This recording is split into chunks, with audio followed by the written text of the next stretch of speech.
കടയിൽ ഫുള്ള് വെള്ളം കയറി നാശമായല്ലോ. അയ്യോ, കടുകളിലെ കടം വരും. എന്താ മോളെ ഇത്?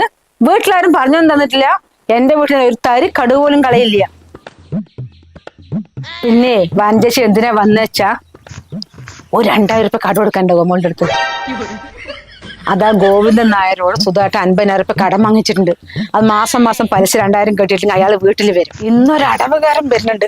അയാളെ കൊണ്ട് കുറച്ച് കടം കൊടുക്കാൻ പറഞ്ഞാൽ മോൻ അയാളെ കൊണ്ട് 20,000 നേരത്തെ കടം വാങ്ങിയത്ര. പിന്നെ ഇന്ന് വൈകുന്നേരം അയൽക്കൂടത്തിന് കുറച്ച് കടം കൊടുക്കാന്ന് പറഞ്ഞാൽ 10,000 രൂപ ഞാൻ അന്നേ എടുത്തിട്ടുണ്ട്. അതുകൊണ്ടാണ് കേട്ടോ മോളെ ഞാൻ അടുത്ത് പൈസക്ക് വന്നത്. ആരോട് കടം വാങ്ങിയാൽ നിന്റെ പൈസ ഞാൻ തിരിച്ചു തരാം.